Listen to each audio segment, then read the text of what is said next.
Eu sou o Douglas Ferreira e esse é o Business Cast da semana. E hoje se prepare, porque nós vamos fazer uma viagem ao interior humano. Vamos conhecer um pouco mais sobre a psicologia, vamos saber sobre como é que o homem se relaciona consigo mesmo e também com o universo, com aquilo que está em seu entorno, ao seu redor. Mais especificamente, vamos falar sobre uma norma reguladora, a NR1, que traz novidades agora com relação à saúde humana dentro das empresas. E para falar sobre tudo isso, a gente trouxe um profissional da área. Trouxemos um médico, um psiquiatra, que por acaso está como presidente do Sindicato dos Médicos. Mas vamos falar muito mais sobre essa norma do que sobre o sindicato. Tudo bom? Dr. Samuel Robson Moreira Rego.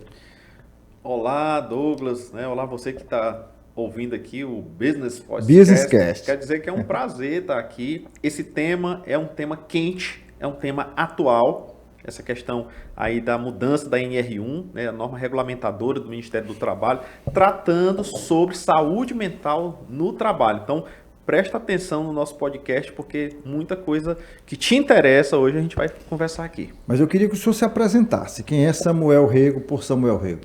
Tá, então, Samuel Rego, sou médico, formado aqui pela Universidade Federal do Piauí, fiz residência médica em psiquiatria também pela UFP, e a partir daí eu comecei a fazer atuar em várias áreas da psiquiatria. Fiz especialização em dependência química na Universidade Federal de São Paulo, fiz neuromodulação na USP e fiz um fellow lá em Detroit, né, na Wayne State University. E hoje também é uma área que eu trabalho. E recentemente estou fazendo uma pós-graduação em saúde mental no trabalho, né? Tenho aí uma longa jornada de sindicato dos médicos, onde nós trabalhamos diretamente com essa questão, né, do trabalho médico, que inclusive é algo que tem nos preocupado muito, o adoecimento mental dos médicos no trabalho. Inclusive o Sindicato dos Médicos está organizando agora uma pesquisa para estar exatamente isso, investigando esses fatores de risco dentro dos hospitais públicos, aqui em Teresina, para a gente avaliar.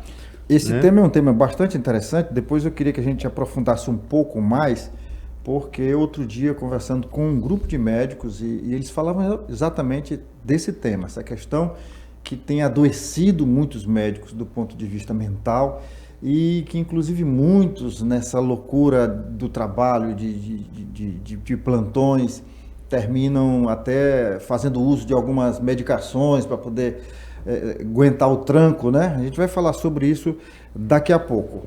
Eu queria que a gente tentasse colocar para o nosso público essa questão das mudanças dessa norma regulamentadora do Ministério do Trabalho, que traz novidades.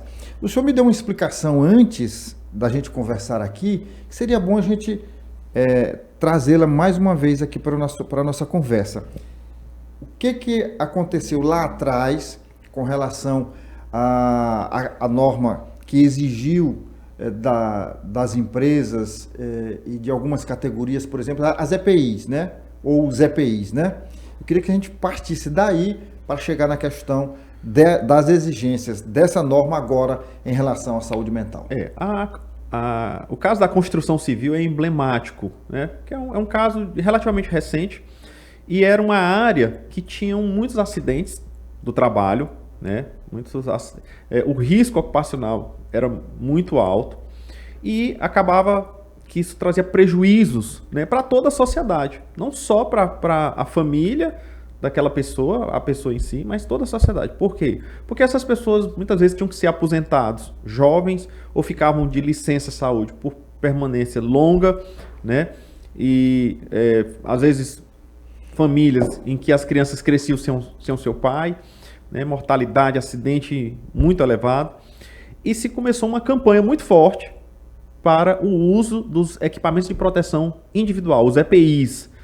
E na época, eu me lembro que havia uma resistência muito grande, às vezes dos próprios trabalhadores, por conta da cultura. Não, a gente não vai usar isso aí, não vai usar esses capacetes, não vai usar esses coletes, essas cordas. Isso vai atrapalhar. Isso. Então, pessoa que muitas vezes trabalhava em lugares altos, não tinha sequer algo ali amarrando.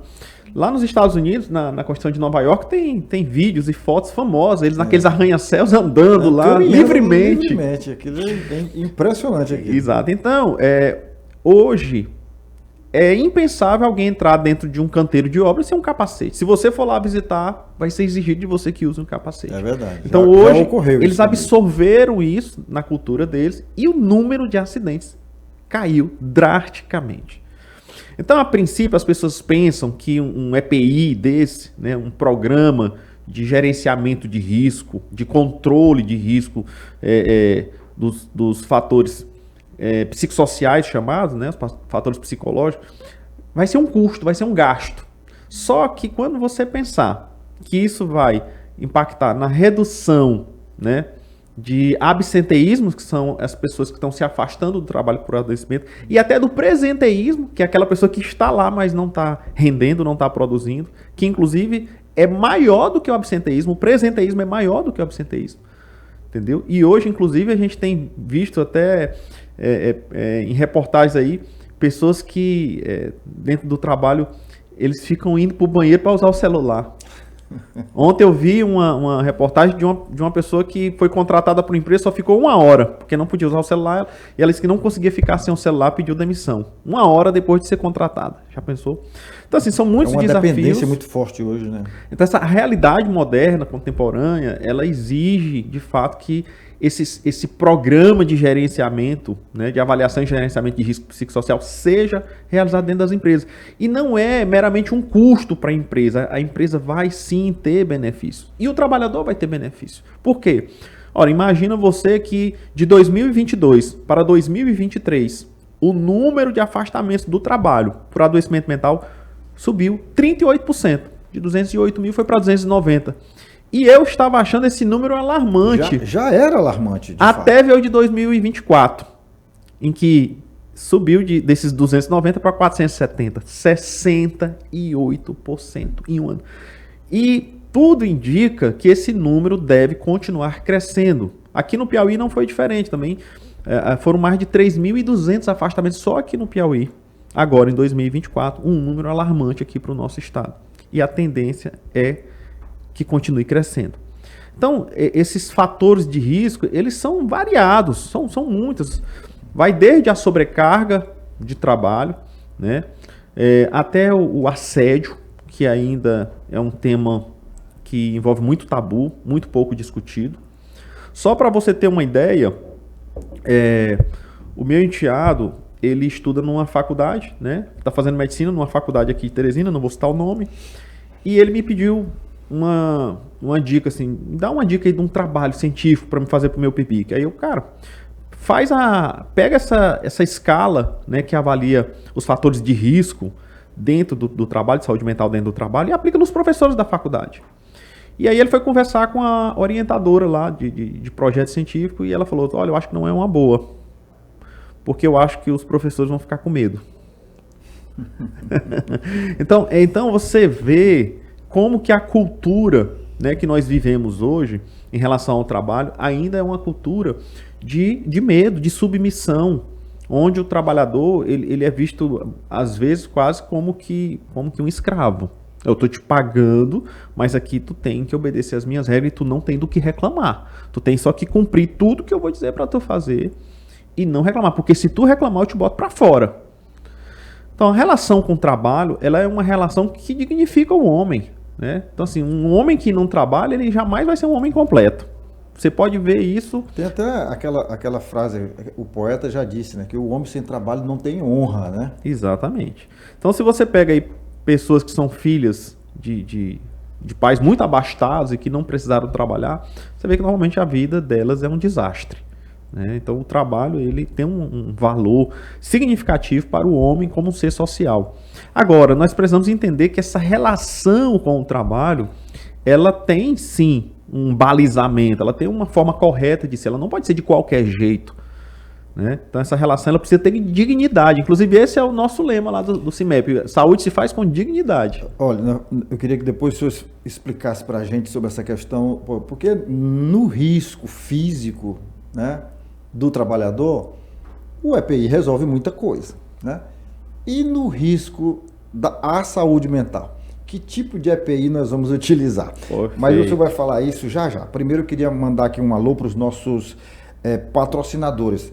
é preciso que você entenda que tudo na vida, né, precisa do patrocínio, sobretudo na questão da mídia. E aqui na internet não é diferente. Nosso programa, nosso podcast, nosso Businesscast tem o oferecimento da Estrada Mob, também da Onyx, do Senac, do Sesc, da AproSoja, do Léo Madeiras, da Elo Engenharia, da Automaster, Pneubec e da Hotsat. Então estas empresas acreditam no trabalho que a gente desenvolve aqui.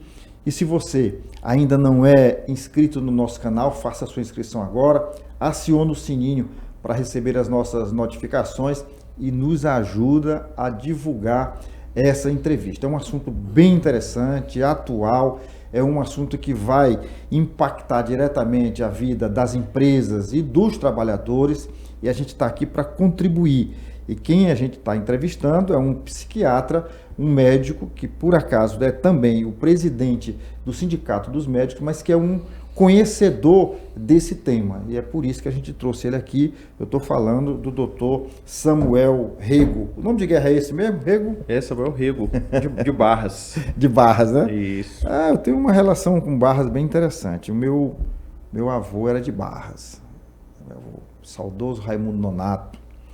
Bom, doutor, a gente estava falando agora há pouco sobre essa questão de que os riscos físicos dentro de uma empresa foram resolvidos, na grande maioria, com a utilização dos EPIs. O EPI veio para salvar vidas dentro das empresas. O senhor deu até o exemplo emblemático da questão da construção civil, que reduziu drasticamente os acidentes. Eu me lembro que até pouco tempo você até... houve eles abraçaram de certa forma essa campanha e havia até aquelas placas na porta das empresas. Estamos há 100 dias sem acidente, Exatamente. 1000 dias sem acidentes, e a coisa foi se tornando tão comum que nem placa mais existe, porque são hoje o que era comum era o acidente, hoje é o contrário, né? Então, é exceção. É a exceção da regra. Mas eu queria que o senhor falasse assim, como as empresas podem se organizar no sentido de contribuir e abraçar essa causa. Então vamos lá. O primeiro ponto é o seguinte: você reconhece que o ser humano tem um corpo? Sim. Reconhece, é fácil reconhecer isso, né? E é exatamente por isso que as campanhas dentro da Constituição Civil funcionaram. Porque elas reconheciam que o ser humano tinha um corpo. Ele quebrava um braço, entendeu? Ele tinha uma ferida ali na pele que sangrava e todo mundo via. Mas você reconhece que o ser humano tem uma alma? Também. O ser humano, ele é um ser emocional. Agora, isso não está estampado. Não. Isso não, você não consegue visualizar fácil. Por quê? Porque, às vezes, aquele sangramento, entre aspas, né, usar aqui como uma figura de linguagem, aquele sangramento, ele não é visível. Aquela fratura, ela não é exposta, visível. Né? Exatamente. Ela não pode ser vista com raio-x. Então, é reconhecer isso como uma necessidade. E que o ser humano, que não tem ali as suas necessidades compreendidas e atendidas, ele adoece, ele desorganiza. E isso vai impactar na própria atividade do trabalho. Então, reconhecer que não tem como separar o ser emocional daquele ser que produz, esse é o primeiro passo. Por exemplo, um grande mito que algumas pessoas ainda hoje acreditam: olha, da porta para dentro do trabalho você deixa suas questões pessoais lá fora. É impossível eu estar trabalhando com meu filho com febre, entendeu? E tá focado no trabalho como se nada tivesse acontecendo. Ou eu ter, por exemplo, discutido com a minha esposa uma noite antes e por algum motivo ela chegou a dizer assim: eu quero me separar, né? E você ir para o trabalho e aquilo ali... ficar na porta, como se lá de fora, como se não tivesse acontecendo nada. Entendeu? Ou então você está cheio de boletos para pagar e não está conseguindo se organizar financeiramente. Isso é problema seu. Se você é desorganizado financeiramente, a empresa não tem nenhum compromisso com isso. Então, assim, essas questões, elas hoje, né, nós sabemos que o ser humano, ele é um todo indivisível. Esse reducionismo, essa forma taylorista de pensar, né, a forma de pensar a produção do trabalho, pensar no homem como máquina, aquele filme do Charles Chaplin, Tempos Modernos, ele retrata muito bem isso aí, o homem-máquina, né, o homem que repete tudo. Então você achar que, por exemplo, eu estou contratando aqui uma pessoa para ser um agente de portaria, né? Ó, e o seu salário é isso, os seus benefícios são esses, o seu trabalho é esse. E eu esquecer que aquele trabalho, por ser um trabalho monótono, né, ele acaba implicando em maior risco de adoecimento mental, eu não posso desconsiderar isso. Telemarketing, por exemplo, é um lugar onde as pessoas adoecem muito no trabalho. Porque as pessoas que estão ali na linha, elas não têm controle. Elas não têm autonomia sobre o que de fato elas estão entregando para outra pessoa. Elas têm um script, né, que é pronto, programado, e ela precisa só reproduzir aquilo. E quem então, nunca perdeu a compostura diante ao atender uma ligação de telemarketing? É, né? O que mais acontece. Então isso vai gerando sofrimento para a pessoa e eu preciso considerar esses fatores de risco. Por exemplo, o médico que está lá no hospital público, não vou citar nomes, e esse médico, Douglas, ele sabe qual é o melhor tratamento para aquele paciente, mas não tem disponível o tratamento. Você acha que ele não vai sofrer? Um jornalista que está entrevistando um político, que ele sabe que ele é um bandido, mas ele não vai poder fazer perguntas, por quê? Porque o político é quem vai dizer as perguntas que ele deve fazer. Você acha que isso não adoece a alma da pessoa? Com certeza. A consciência dela não vai entrar em conflito? Então, assim, esses fatores, eles são reais. Eles existem, eles estão aí. Então, só para você entender, falando dos médicos, não sei se você sabia, mas você acha que o índice de suicídio dentro da nossa sociedade, de forma geral, é alto? É alarmante? Eu já pesquisei isso e né? Pronto. Pois você sabia que o índice de suicídio entre médicos chega a ser 5 vezes superior da média geral? Ah, esse dado eu não tinha. Então, assim, a gente precisa começar a pensar como que o trabalho impacta na vida das pessoas. Impacta. Quer dizer, então, se eu escolho ser médico, tá, ali eu estou entrando dentro de um lugar que às vezes pode se tornar perigoso. Mas não deveria ser. Né? Mas isso tem a ver com a cultura, com uma mentalidade. Então o médico não tira férias, né? Recentemente nós tivemos aí uma certa... nós tivemos um impasse no final do ano passado em relação ao recesso dos médicos da prefeitura. E nós, como sindicato dos médicos, estivemos lá no Ministério Público, né, lutando para que os médicos possam ter garantido esse recesso, né? Assim como todas as profissões têm. Porque ele também é um ser humano, ele adoece mentalmente, ele se estressa, ele se sobrecarrega. E a gente entende que existe já os serviços de urgências que vão ser mantidos, que são próprios para esse tipo de situação, mas os eletivos não. Por quê? Porque o serviço de urgência, a pessoa trabalha como plantão. Ele dá um plantão 24 horas e folga outros dias. Já o médico eletivo, ele está lá todo dia. Né? O médico da família, por exemplo, ele está lá todo dia. Então nós entramos numa briga. E nós escutamos, dentro do Ministério Público, né, uma fala que, assim, que eu particularmente fico muito preocupado com aquilo. Só, vocês escolheram ser médico porque vocês quiseram. Não é assim. A gente quer ser médico, mas a gente também é ser humano. A gente quer ser tratado com dignidade. Nós queremos ter direitos que permitam eu estar em equilíbrio, eu prestar o meu serviço, né, de forma que eu esteja servindo a comunidade, servindo a população, mas também que eu tenha tempo para me recuperar, para que eu possa estar lá novamente. E não simplesmente ser um ser descartável. Né? Adoeceu, tira e bota outro. Essa é a visão taylorista, né? Essa é a visão fordista. E o pior de tudo, hoje a coisa está até bem melhor, mas houve um período que você tinha um médico que, como você diz aí, não tirava férias porque a loucura do trabalho, e levava uma vida até relativamente confortável. Mas ao se aposentava com um salário 2, 3, 4 salários mínimos, né? Isso era uma realidade até pouco tempo. Sim. Só que, na verdade, hoje nós estamos vivendo uma outra realidade paralela, né? Então, assim, o Sindicato dos Médicos, com muita luta, conseguiu uma carreira médica, tanto na Prefeitura de Teresina, como no Estado. Só que hoje nós estamos vendo um outro evento aqui, que é a questão da pejotização. Sim. E dentro do serviço público, sim, o que é uma coisa, assim, degradante. Então, assim, o governo do Estado, de uma forma mais específica, tem investido muito nessa questão das organizações sociais. E as organizações sociais, elas não contratam pessoas físicas, porque elas não querem vínculo trabalhista. Então, elas fazem o médico abrir uma empresa, é uma empresa de fachada, porque o endereço da empresa é a casa do médico. Os sócios da empresa é o médico e mais outra pessoa, né? Então, e obriga o médico a trabalhar naquele sistema, senão ele não trabalha. E nós chegamos em fiscalizações a ver, por exemplo, em Campo Maior, uma médica que estava 5 anos sem tirar férias, que ela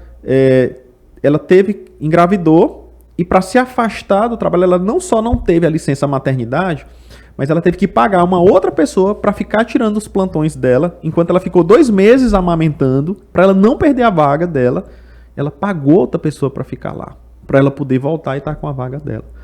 Então são situações degradantes como essa que nós temos visto. E aí você não quer que uma pessoa dessa adoeça? E aí quando essa pessoa adoece, o que isso vai impactar na sociedade, além da própria vida daquele indivíduo? Isso vai impactar em atendimento ruim, isso vai impactar em erros médicos, entendeu? Então a população reclama muito. Os médicos estão estressados, os médicos estão atendendo mal. Ele não pode me atender mal, ele tem que deixar os problemas dele lá fora. Isso não existe. E aí você começa a ver, muitas vezes, um lugar que deveria ser um lugar de entendimento, um lugar de cuidado, virar um campo de guerra dentro dos hospitais. Eu cheguei a presenciar, né, no ano passado, um hospital de urgência que um acompanhante, né, de uma pessoa que estava internada, agrediu uma técnica de enfermagem. Fisicamente. Tiveram que chamar os policiais militares para poder vez por outra a gente vê casos assim. Aqui em Fortaleza, recentemente, houve até morte, né? Dentro de hospitais. Sim. Você tomou conhecimento disso. Bom, mas vamos continuar tocando aqui a nossa conversa. Eu queria mais uma vez registrar aqui que esse programa é um oferecimento da Estrada Mob, da Onyx, do Senac, do Sesc, da AproSoja, do Léo Madeiras, da Elo Engenharia, Automaster, também da Pneubec e da Hotsat. Um abraço carinhoso aí para os nossos parceiros que nos ajudam a tornar realidade este podcast. O que o Businesscast ele tem como foco o empreendedorismo, mas a gente abre espaço também para falar sobre uma porção de temas que tem relação direta ou indireta, tanto com as empresas quanto com os colaboradores. Doutor, então essa norma, que é essa NR1, que foi reformulada, que foi reeditada e que incluiu agora essa questão da saúde mental dentro das empresas, as empresas começam a ser fiscalizadas este ano, salvo engano, a partir do dia 25 de maio. Isso, exatamente. E as pessoas vão perguntar, meu Deus, mais encargos aí para as empresas, né? Realmente eu entendo o lado do empresário, mas nós precisamos lembrar que... Isso se aplica, doutor, a todas as empresas, a uma microempresa, uma empresa de pequeno porte, um grupo empresarial grande. É a partir de quantos funcionários que vai valer essa norma? Bom, então assim, depende não só do tamanho da empresa, mas depende, acima de tudo, do risco que aquela empresa, aquela atividade possa ter para o trabalhador. Então, mesmo empresas pequenas, né, empresas com 5 funcionários, 10 funcionários, mas que porventura possam apresentar um risco elevado, ela vai precisar que seja feito esses programas, né? Então o governo ele ainda não estabeleceu isso muito claro, mas a princípio vai ser para todas as empresas, elas vão precisar ter esse tipo de avaliação. E agora sim, qual é a notícia boa, né? É que tem um projeto de lei que está tramitando, esse ainda não foi aprovado, que ele, antes mesmo dessa mudança da NR1, ele já previa isso. Empresas que estiverem investindo em programas de gerenciamento de risco psicológico, elas vão ter abatido dos seus impostos. É uma boa Porque notícia. É o que eu vivo dizendo para os meus colegas quando eles questionam, por que é obrigado as empresas a fazer isso? O governo só onera as empresas, né? Eu digo, olha, o que realmente onera as empresas são os impostos. São muitos impostos. Nós sabemos que realmente é difícil empreender no Brasil. No Piauí, então, é um negócio quase impossível. E o ICMS aqui ainda fizeram para aumentar, né? Então, de fato, o governo precisa entender... Nós temos, só um parênteses, nós temos o segundo maior ICMS do Brasil. A gente, salvo engano, só perde para o Maranhão hoje. Pois é, então, e isso é um problema. Isso é um problema. Agora, essa questão do trabalho, de fato, hoje ela virou um problema social. E é uma questão de risco. Então, precisa, de fato, o governo estar certo em realmente cobrar e tornar isso obrigatório. Porque se deixar isso, digamos assim, a consciência das pessoas, a maioria não vai investir. Essa que é a verdade. Ninguém vai buscar um gasto para sua empresa, ainda que aquilo ali vá trazer um retorno a médio e longo prazo, dificilmente alguém vai querer ter um gasto imediato. Doutor, quem é que vai poder implementar esses projetos, esses programas dentro das empresas? A gente está falando de psicólogo, de psiquiatra, de quem? Exatamente. Ó, quem são as pessoas que estão aptas a realizar esses programas, tá? Podem ser os médicos do trabalho, se tiverem formação em saúde mental, né?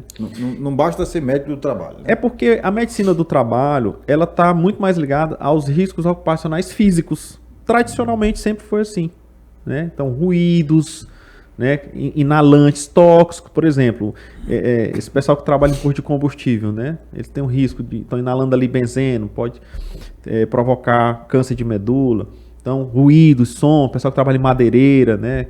Pessoal que trabalha com furadeira, ruídos, agentes físicos como, por exemplo, esses radiações, pessoal que trabalha com raio-x, esses técnicos que faz tomografia, né, que tem contato com radiação. Então, sempre a saúde do trabalho, ela teve questão ergonométrica, né, cadeira, essa questão do lesões por esforços repetitivos, alerta. Mas esses riscos psicológicos, eles nunca fizeram parte. Eles nunca fizeram parte dessa formação, né, do médico do trabalho. Então, hoje, o médico do trabalho que quiser realmente atuar dentro desses programas, ele vai ter que fazer. Agora, eu fui algumas especializações. Eu fui informado outro dia aqui, inclusive entrevistando uma psicóloga aqui no nosso Business Cast. Ela hoje é até conhecida como a psicóloga do agro, porque ela disse e ela tem formação nessa área também, né? E ela disse o seguinte, que no agro essa preocupação já existe já há um bom tempo, né? Ela disse que o setor do agro, sobretudo na região dos cerrados, aquelas empresas que trabalham com agrotóxico, que trabalham com maquinários pesados. Por exemplo, tem uma colheitadeira hoje, ela custa mais de 3 milhões de reais. Então, e é toda computadorizada. E você não pode entregar isso para um profissional qualquer. Tem que ser um profissional qualificado, mas que também esteja com uma boa saúde mental. Porque senão vai quebrar um equipamento desse, é terrível. É interessante, né? Isso aí, né?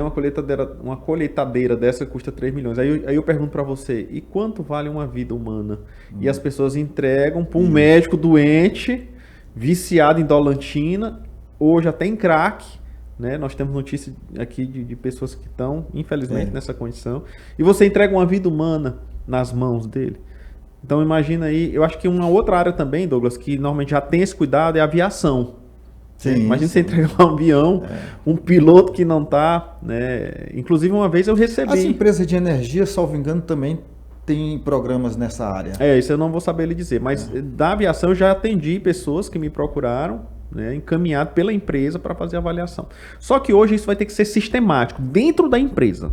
Então você vai ter que fazer essa avaliação tem que ser feita em todos os funcionários, com aplicação de questionários, entendeu? Com aplicação de grupos, onde você vai estar conhecendo melhor a realidade do trabalho. Essa atividade, esses programas, eles vão sondar, e não pode ser uma coisa direcionada, né? Não pode expor a pessoa. Não. Então, como é que você vai avaliar esses colaboradores? Bom, existem hoje, né, questionários que são validados, apropriados para fazer isso.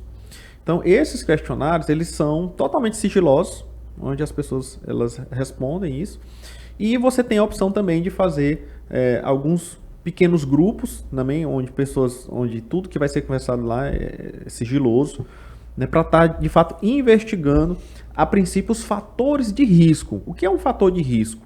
O fator de risco não é necessariamente algo que está levando a uma lesão, mas é que ele pode levar, ele tem potencial de levar ao adoecimento. Não quer dizer que já levou, né? Ele é um fator de risco, de probabilidade. Então, o primeiro passo é fazer esse levantamento. Depois que você fizer esse levantamento, aí você pode partir para uma investigação mais individual, de ver realmente, fora desses fatores, né, algumas pessoas que possam estar em sofrimento e se está ou não relacionado a esses fatores. Né? Então vai ser feito também investigações individuais, atendimentos individuais, e os programas eles devem sempre priorizar intervenções em grupo, coletivas, desde de grupos de discussão, né, até atividades mesmo, como aprender a relaxar, né? O mindfulness, que é uma técnica que ajuda a pessoa a entrar num estado de relaxamento, né? Enfim, palestras instrutivas sobre saúde mental, palestras sobre relacionamento dos colegas dentro da empresa, sobre respeito, sobre como eu devo me comportar, né, diante dos meus colegas. Então, às vezes, por exemplo, tem pessoas que acham normal fazer piada com outras pessoas dentro da empresa.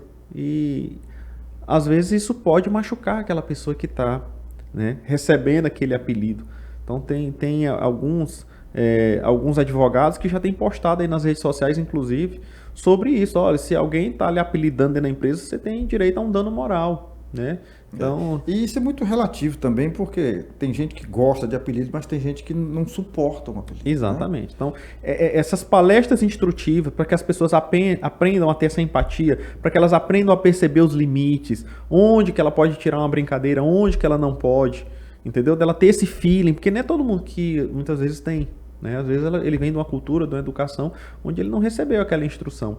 Enfim, são vários fatores que são abordados ali dentro da empresa, que vai ajudar a empresa a ter, digamos assim, um ambiente mais saudável. Né? Então, por exemplo, hoje as empresas também têm sofrido muito com essa questão do celular. Eu recebi isso de um colega, que tem um funcionário que ele se tranca no banheiro, passa meia hora dentro do banheiro, todo dia tá com dor de barriga e na verdade é o celular. Então assim, e eles não sabem como abordar. Tá? Então assim, aquela pessoa, ela precisa de ajuda. Ela tá entrando... Qual é a diferença de um vício de celular para um vício de cocaína? Entendeu? Então assim, no cérebro, os mecanismos são semelhantes. Tá? Aquela pessoa, ela fica tão escrava do celular quanto o dependente químico é escravo de uma substância psicoativa. Então aquela pessoa, ela não vai conseguir sair sozinha, você simplesmente reprimir ela, muitas vezes não vai funcionar, e aí, né, demite ela enfim, e aí vira um problema, como eu falei, é um problema social também, é um problema que envolve toda a sociedade, porque aquela pessoa sem trabalho, ela vai fazer o quê? O que é que vai acontecer com ela? Agravar mais ainda. Ela vai para onde? Entendeu? Ela vai sobreviver de quê? Enfim. Então, assim, são essas questões aí que, de fato, nós precisamos debater, discutir de forma ampla, né, de forma honesta. Doutor, mas assim, como a fiscalização vai ter início no dia 25 de maio e certamente vai haver uma campanha de fiscalização, assim, uma força-tarefa de fiscalização, as empresas já, pelo menos aqui no Piauí, já estão preparadas, já estão se organizando, já estão atentas, conscientes dessa fiscalização? Ainda não.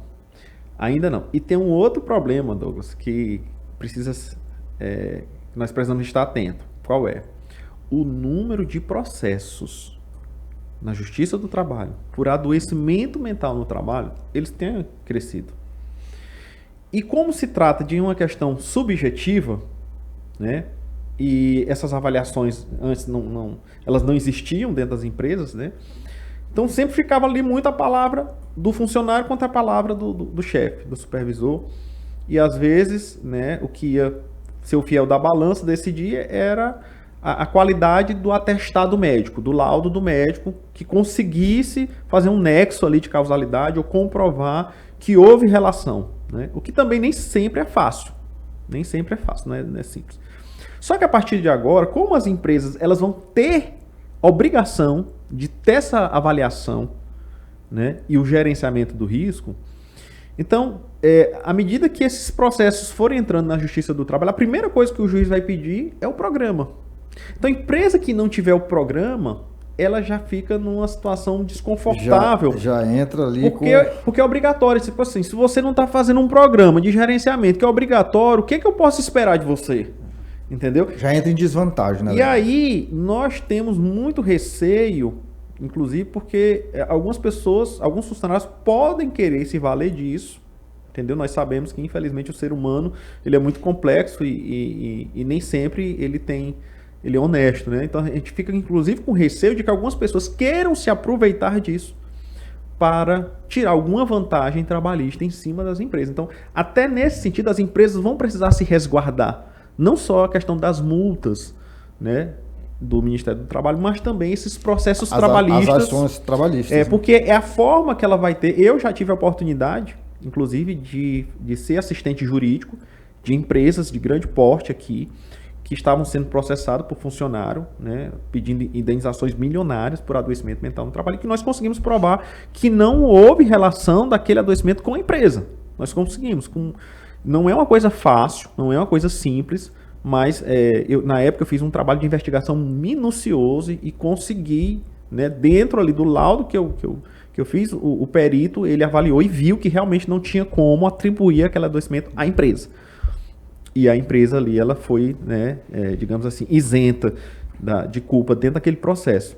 Agora, você imagina se, no caso, nós já estivéssemos em 2025 e a empresa já houvesse essa exigência, não né? tivesse o programa de gerenciamento. Quer dizer, isso ia pesar muito contra. Naquela época não existia isso. Então eu consegui, né, demonstrar que não havia ali não tinha como provar aquela relação. Mas a partir de agora, isso vai ser, digamos assim, uma exigência mínima, porque é um ponto de partida das empresas, vai ser o programa. E outro detalhe, se esses programas não tiver qualidade, por exemplo, a gente vai contratar uma empresa de telemedicina, que é o que muita gente está achando que vai fazer. Eu vou contratar uma empresa lá de São Paulo que ela faz esse gerenciamento e tal, faz a distância, telemedicina e tal. E aí, se dentro desses processos, né, se for provado que esses programas não têm qualidade, quer dizer, ali é só um cara crachá para preencher uma exigência, né, legal, também vai pesar contra as empresas. Então, assim, não é só ter o programa precisa realmente ter resultados. Olha lá o nome do programa que a NR existe. É um programa de avaliação de risco e gerenciamento de risco. Então, os programas, eles avaliam os riscos, ele levanta o impacto e ele tem que, a partir do seu desenvolvimento, que é o gerenciamento, ele provar lá na frente que houve redução do risco. Não é só fazer um meia boca lá e dizer, não, tá aqui, nós fizemos e tá aqui o nosso programa de gerenciamento disso. Tá, e cadê os resultados? Houve redução dos fatores de risco? De fato, houve impacto na redução ou não houve? Porque se não houver, entendeu? Nada feito. Tá dado o recado, né, doutor? Tá dado o recado. Não é a primeira vez que a gente toca nesse tema aqui no Business Cast. Já entrou aqui, digamos, numa contagem regressiva. Dia 25 de maio já começam as fiscalizações e as empresas, quem não se adiantou, já vai entrar aí em desvantagem, né? Com certeza. Com certeza. Bom, mas eu queria falar com o senhor também sobre essa questão da droga, né? Da droga. Eu tenho feito algumas reportagens nos últimos meses, nos últimos anos, mas mais efetivamente nos últimos meses, sobre essa questão da droga no Piauí. Doutor, aqui a gente ainda não tem uma Cracolândia nos moldes do que temos em São Paulo. Mas pela quantidade de droga apreendida, de pessoas presas comercializando droga, nós temos uma Cracolândia no Piauí, nós temos uma Cracolândia em Teresina, ela não está visível. Não está concentrada, né? Está concentrada. Está dispersa. Né? Porque tipo assim, todo dia a polícia prende ou desbarata uma quadrilha ou uma facção criminosa ali, transportando. Outro dia um advogado foi preso com 100 quilos de drogas, aqui em Teresina. Outro foi preso lá no litoral do Piauí com 100 quilos de droga também. Então, assim, essa droga não é para consumo próprio, essa droga não é para exportação, é para o consumo interno do Piauí. Então, o que está acontecendo? Eu não digo mais nem com o jovem, porque isso antigamente era coisa de jovem, mas você está vendo aí velho gagal usando droga. Certo. O que está acontecendo? Olha, o que a gente precisa entender em relação a isso aí é o seguinte, é que há uma predisposição no ser humano, há uma predisposição para o uso de qualquer coisa que estimule intensamente o prazer no cérebro dele. Tá? Tem um livro que eu vou lembrar aqui o nome dele, que fala sobre isso, né? Nação Dopamina. Nação Dopamina. Então, há uma predisposição. Quanto mais acesso você tem ao uso de substância, mais você vai ter pessoas se tornando dependentes. Isso em relação a seja o que for. Então, por exemplo, na época da lei seca lá nos Estados Unidos, Aumentou aquela questão lá das gangues, né, do tráfico de bebidas clandestinas, mas houve uma redução drástica no número de acidentes por conta de uso de álcool, né, no número de pessoas dependentes, no número de problemas de saúde por conta do álcool. Né? Sabe uma coisa que me preocupa um pouco, doutor? Desculpa lhe cortar, mas porque é importante falar, até para o senhor concluir o seu raciocínio. É que é o seguinte, eu fui fumante e fui também consumir álcool, né? E hoje eu nem fumo e nem bebo, graças ao meu bom Deus. Hoje eu até professo a fé cristã, evangélica. Por conta disso, eu não posso consumir nem álcool e nem fumo.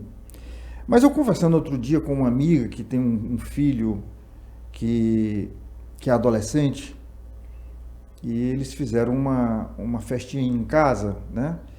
E inclusive teve o pai de um que mandou o churrasqueiro, a churrasqueira, a carne, e ele mandou também a bebida. E a bebida sobrou. Então hoje o jovem também, o jovem de uma maneira geral, estaria bebendo menos, fumando menos. E tanto o álcool quanto o fumo era uma porta de entrada para drogas mais pesadas, né? Eu digo para drogas mais pesadas porque o álcool também é uma droga, né? Sim. A gente diz que é uma droga social, né? Mas assim, se o fumo, se o álcool era uma porta para maconha, para o crack, para a cocaína, e hoje, efetivamente, isso não sou eu que estou falando. O brasileiro está fumando muito menos. Está bebendo, pelo menos o jovem está bebendo menos. Por que eles estão entrando diretamente na maconha, no crack, na cocaína? Porque o acesso está facilitado. É por isso. Era exatamente nesse lugar que eu queria chegar. O acesso está facilitado. Então hoje você consegue acessar muito mais facilmente uma boca de fumo, de forma muito tranquila. Tem até delivery, né? Em relação ao passado. Então você... outra, hoje o traficante... Antigamente você tinha a ideia do traficante, aquela pessoa da favela. Hoje o traficante, ele tá em bares que... Mora ao lado, né, doutor? Todas as Mora pessoas ao lado. frequentam. Então, hoje, de fato, em relação a essa questão das drogas, nós precisamos destacar, é um problema muito grave de segurança. A polícia, ela prende ali o cara que está vendendo a droga, mas ele não prende os cabeças. E outra... Nós sabemos que hoje o tráfico de drogas tem financiado campanhas políticas. Isso é um fato. Isso é um fato e que é um fato assustador. E o Estado, ele tem sido omisso em relação a isso. Omisso. Há uma omissão grave em relação a isso. Se o Estado tivesse disposição para enfrentar esse problema, você está entendendo? Certamente, hoje a gente não estava na situação tão caótica que a gente está. Tanto é fato que hoje nós temos dentro do Congresso Nacional parlamentares de alguns partidos que não fazem outra coisa a não ser defender abertamente as causas da liberação da droga, da fragilização do sistema judiciário. Até no Supremo Tribunal Federal você viu lá os discursos querendo amenizar, romantizar o uso de drogas. Não tem como. Doutor, o senhor falou que teve uma especialização, um estudo fora do Brasil em relação à droga? Não, eu fiz na Universidade Federal de São Paulo. São Paulo. É uma dependência química. Mas o senhor já mostrou aí que o senhor lê muito sobre tudo isso. Existe, assim, algum tratamento, alguma coisa efetiva, quando eu digo tratamento, assim, alguma forma de lidar com esse problema que seja exemplo em algum lugar do mundo? Eu lhe faço essa pergunta. Eu estive na Alemanha há pouco tempo e lá em Hamburgo, de repente eu estou andando com um amigo aqui do Piauí e tinha uma fila enorme. E eu disse: Fábio, que fila é essa, meu irmão? Então, ali é para o Bolsa Família, para que é aquilo ali? Eu brincando com ele, ele disse: Douglas, ali é para receber droga. Metadona. Para receber droga? Como isso? Não, redução de danos, né? A prefeitura tem um programa de redução de danos que começou assim. Ele disse que colocava os pacotinhos de droga, de crack, de heroína. Isso aí é mais a heroína lá. Nos telefones públicos, deixava lá em cima. O craqueiro, o drogado chegava lá, pegava e consumia. Isso foi aumentando e não dava. Aí abriram escritórios, assim, postos de distribuição de droga. Quer dizer, essa é uma tentativa de reduzir danos. Isso resolveu? Isso resolve? Isso piora o problema. Isso piora, agrava o problema. Por quê? Porque você aumenta o número de dependentes, você não diminui. Então, a ideia dele seria acabar com o tráfico, mas acaba aumentando. Por quê? Porque se você tem mais consumidores, né, então você vai precisar de mais pessoas produzindo e vendendo, então vai acabar estimulando o tráfico e não reduzindo. Essa questão de redução de danos é um engodo, é conversa para boi dormir, não existe. Agora, o que precisa ser feito? É enfrentar. Assim, qual é o tratamento? A questão é essa, que não tem um tratamento, entendeu? A droga, ela é algo multidimensional. Então, ela tem aspectos biológicos, orgânicos, ela tem aspectos psicológicos, que tem relação, às vezes, com traumas que essa pessoa passou na infância, ela tem aspectos sociais. Então, depende da forma como as pessoas... Se as pessoas naturalizam o uso de drogas, algumas pessoas elas vão começar a achar que não tem problema usar. E elas vão, quando elas descobrirem o problema, elas já vão estar afundadas nela. Então, se eu vejo alguém fazendo... É uma viagem sem volta, né, doutor? Não diria sem volta, mas uma volta difícil. Não é uma volta simples, né? Então, assim, como você mesmo já exaltou aqui o nosso Senhor, para Deus não é impossível. Mas, assim, existe sim tratamento, mas não é algo simples. É muito melhor evitar, muito melhor prevenir do que ter que tratar. Né? Então, realmente, essas pessoas que estão passando por essa situação, eu não vou trazer uma palavra de desesperança, não. Tem saída, tem luz no fim do túnel, não é fácil, você precisa de ajuda, mas lembrar, é multidimensional. É tratamento com psiquiatra, é tratamento com psicólogo, tratar a espiritualidade. Tratar entendeu? A família, que a família sofre com um drogado dentro de casa. Mudar princípios, mudar valores, né? Questões mesmo de entendimento da dinâmica social, você precisa ali ser reformulado, digamos assim. Não é fácil, não é simples. Por isso que você não encontra assim, uma clínica padrão que consiga atender todos esses aspectos. É quase impossível, porque realmente é algo muito complexo. Então você vai ver que a pessoa que sai, ela tem ajuda do psiquiatra, ela tem ajuda do psicólogo, ela tem ajuda da igreja, entendeu? Ela tem ajuda da família. Então são vários atores ali necessários. Mas eu digo para você que hoje o que nós precisamos combater isso é do ponto de vista de combate ao tráfico. A polícia, a segurança, né? E eu não estou falando só aqui do Piauí, mas isso... A raiz está no tráfico. O Brasil inteiro, né? Veja o exemplo, o Rio de Janeiro. O Rio de Janeiro é o maior exemplo. Virou um narco-estado. Isso tem sido retratado em filmes, né? Tem sido retratado por jornalistas. Nós temos visto... E hoje a gente tem visto aí nas redes sociais tiroteios acontecendo ali na linha vermelha, na linha amarela, e assim, ao luz do dia, as pessoas param o carro, se escondem para não pegar um tiro, traficantes brigando ali no meio de grandes vias do Rio de Janeiro abertamente. Quer dizer, não tem mais, eles não se escondem mais como no passado, eles têm avançado. A gente tem visto isso aqui no nosso litoral. Então, o Estado precisa se posicionar de forma realmente enérgica e de forma inteligente. Não adianta ficar com esse negócio de ficar pintando o muro, como a gente tem visto aqui. Pintando o muro, botou lá PCC, aí vai lá, o DRAC pinta o muro. Eu entendo que o comandante lá tá querendo, digamos assim, manifestar algo psicológico, pode até mas não efeito, é suficiente. Mas se for associado a outras políticas. Exatamente, isso não é suficiente. Está longe de ser suficiente. E eles sabem disso. Eu tenho conversado com amigos da segurança pública que têm especialização, que entendem muito de segurança, e eles sabem o que precisa ser feito. Não é falta de conhecimento. Agora, é falta de disposição e de interesse. Como eu falei, hoje já existem interesses paralelos, né, que estão concorrendo com os interesses da sociedade, de uma forma geral. E tem pessoas se rendendo ao dinheiro. Tem pessoas se rendendo, né, ao financiamento do tráfico. Por quê? Primeiro porque é um dinheiro que ele é invisível. Não passa em Receita Federal. Né? Então, para quem é um político corrupto, é uma coisa maravilhosa, porque você não presta conta dele.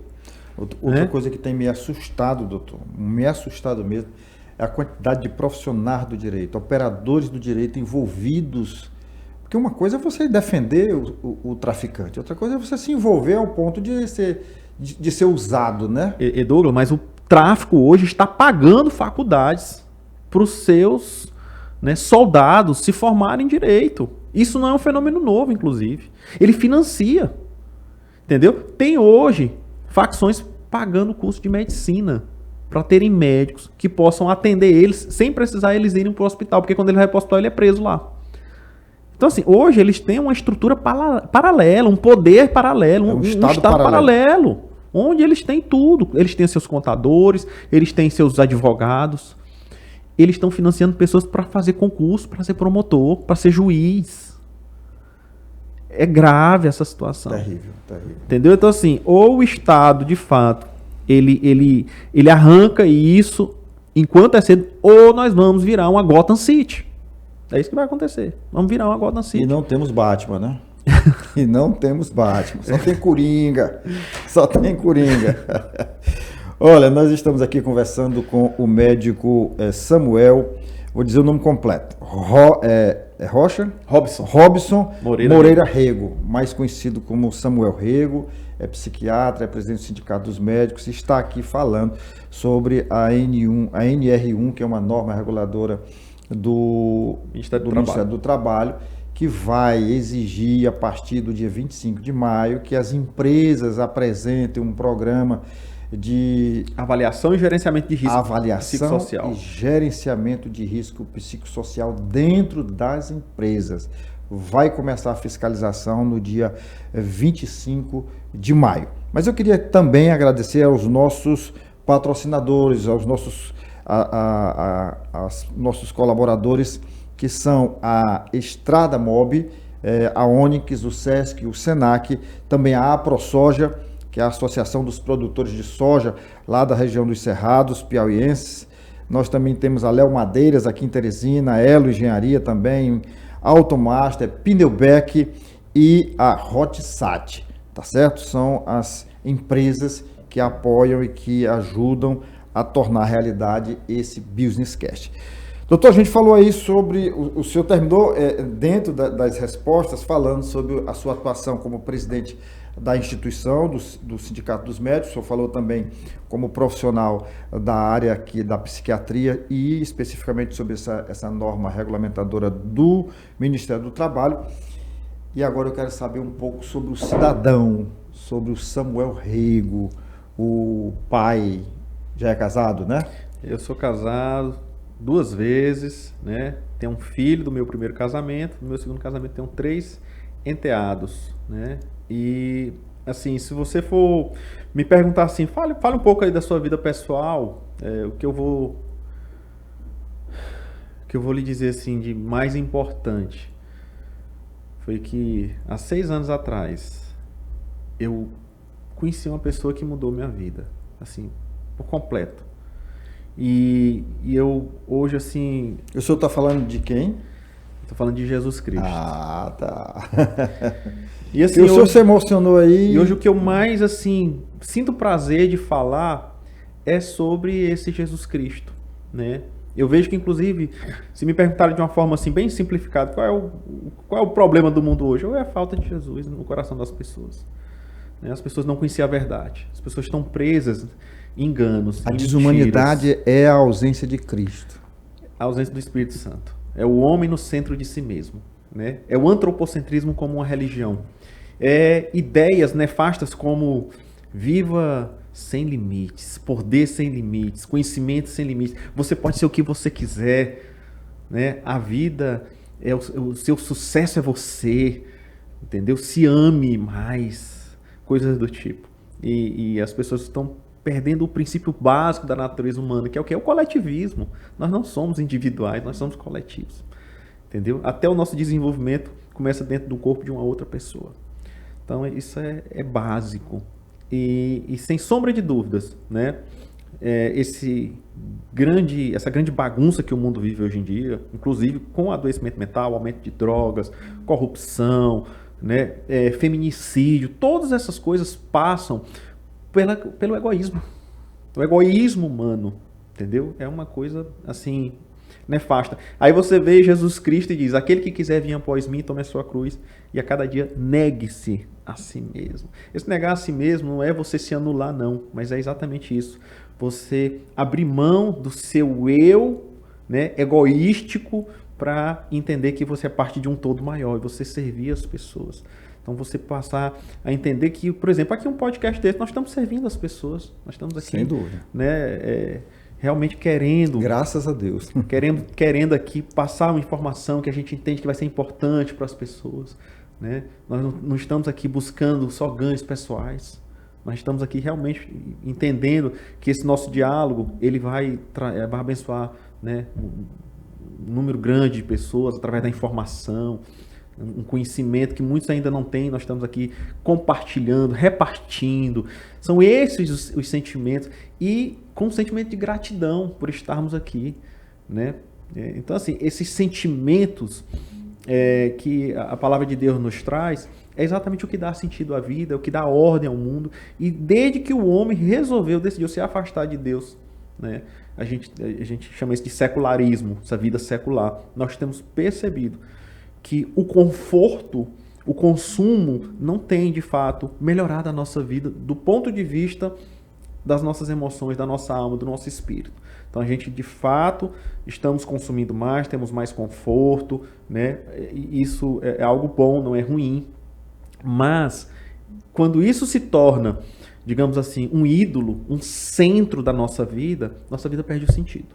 Então, de fato, nós precisamos resgatar essa necessidade que nós temos desse preenchimento, esse vazio que existe dentro de nós, que só se preenche com Deus. Não se preenche com coisas materiais, nem com viagens, nem com casamentos, nem com festas, nem com apartamentos, nem com carros, seja o que for, nem com cirurgias plásticas, nada. Nem com academia, com corpo sarado, nada disso vai preencher.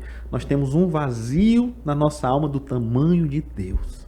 Só Ele preenche. Só Jesus salva, só Deus nos preenche. Precisamos, de fato, assim, voltar os nossos olhos. Glória a Deus, glória a Deus. Parabéns por esse testemunho aqui, que muita gente não gosta de falar de Deus. Essa pergunta, eu pergunto aqui para todos que vêm. Na verdade, eu pergunto sobre família, eu pergunto sobre a espiritualidade, o que representa Deus. O senhor já falou tudo. Você já falou tudo. Mas muita gente não gosta, não se sente bem falando publicamente de Deus. Pode até ter uma relação com Deus lá em casa, no seu templo, mas não gosta de falar em público. Eu gosto de falar em público. E gosto quando as pessoas falam em público. Eu na verdade, assim, Jesus para mim é tudo. Assim, minha vida sem Ele não tem sentido. Eu confesso para você que teve um tempo da minha vida que eu pensei em tirar a minha própria vida. Eu cheguei a ter esses pensamentos. Nessa época eu ainda estava afastado do Senhor, né? E por incrível que pareça, não era por tristeza, era o contrário. Eu achava que eu já tinha conseguido tudo que eu queria e minha vida não tinha mais o menor sentido, eu já podia ir embora, né? E eu percebi, quando eu tive esse encontro com Cristo, qual era o meu problema? É porque eu vivia a minha vida para mim. E realmente, para mim, não fazia mais sentido viver. Porque a vida só faz sentido se, de fato, você entender que nós somos um. Vida cristã é uma coletivo. Vida de doação, né, doutor? É, sim. Nós somos coletivo. Entendeu? É o comunitarismo, é a coletividade. Jesus, ele diz, onde tiver 2 ou 3 em meu nome, ali eu estarei. Esse 2 ou 3 pode ser 5, 10, 100 mil, menos um. Ali, onde tiver 2 ou 3, ali pode ser 5, 10, 100. Pode ser 2. Mas um não. Um não pode. Entendeu? Pode ser qualquer número, menos um. É o que ele está falando. Então não existe vida no egoísmo, no individualismo, no isolacionismo. Você vê que quando a pessoa adoece de depressão, a primeira coisa que acontece com ela é o quê? Ela se isolar. Aquilo ali vai fazer com que ela o quê? Piore cada vez mais. A primeira coisa que o médico tenta tirar a pessoa depressiva é do isolamento. Sai daí. Entendeu? Você precisa se relacionar. Então, assim, as pessoas... E os relacionamentos, eles precisam acontecer baseado em amor. Hoje, o que os relacionamentos hoje têm se transformado? Relações de consumo. Né? Então, tudo vira um consumo. As pessoas consomem umas às outras. É só troca, é só interesses egoísticos. Quando, na verdade, o amor é aquele que você é sacrificial. Você nega a si mesmo. Você está ali para servir o outro. Né? Então, eu acho que a gente precisa falar dessas coisas, a gente precisa... Porque tem pessoas que estão aí perdidas, tem pessoas que estão na escuridão, estão nas trevas, literalmente, e que elas precisam de luz. E a luz só vem se alguém falar, né, essas palavras. Uma boa notícia, as boas novas. Se alguém falar isso, para que aquela pessoa conheça, porque tem gente que não conhece, tem gente que não sabe. Eu não conhecia. Até que, de fato, eu tive contato com essa palavra e ela entrou no meu coração e ela gerou vida no meu coração e ela gerou metanoia, transformação de pensamento. E a partir dali eu nunca mais fui a mesma pessoa. E hoje, para mim, falar de Deus digamos assim, é ali é o que mais me motiva, é o que mais me dá impulso, né? É fazer com que as pessoas conheçam essa verdade. Eu penso em relação à descoberta do Covid. Se o cara que descobriu, né, ali a vacina e tal, ele tivesse guardado só para ele não compartilhasse ali com as pessoas. Eu descobri um tratamento para o Covid, mas eu não vou compartilhar com ninguém, eu vou guardar só para mim. Eu vou me curar e vou guardar. Faz sentido isso? Nenhum. Seria uma monstruosidade, não? Então a mesma coisa eu penso, como é que eu recebi essa palavra de vida, essa palavra que me transformou, essa palavra que abriu os meus olhos, tirou as escamas da minha mente, essa palavra que realmente gerou amor no meu coração, né? E, enfim, trouxe toda uma perspectiva nova de vida para mim. E eu vou guardar essa palavra. Não faz o menor sentido. Hoje, para mim, é o contrário. É porque o amor de Deus, ele transborda. Exatamente. Transborda, não tem como segurar. É a única coisa que não tem limites. Você, ser humano, você tem limites. No trabalho, você tem limites. Entendeu? No seu sucesso, nos seus projetos, você tem um corpo e tem uma alma que lhe limita. Mas Deus não. Deus, ele não tem limites. Para ele não há impossível. Né? Deus, ele é Deus. Ele é algo que a gente não consegue nem descrever, ele é insondável, né? E nós só sabemos que ele existe porque o Espírito dele testifica no nosso espírito da sua existência. E eu vou repetir aquela frase que no primeiro momento soa ruim, mas é a essência de Deus. Deus não existe, porque ele é, né? Exatamente. Deus é tudo. Ele é. Tá? E assim que ele se define, né? Eu sou o que sou. O caminho, a verdade e a vida. É isso aí. E é com essa mensagem cristã que eu quero encerrar o nosso Business Cast de hoje. Nos ajuda a divulgar, impulsionando aí o nosso link, manda para Deus e para o mundo, tá bom? Uma boa não, porque isso pode ser qualquer hora do dia ou da noite. Até o nosso próximo encontro.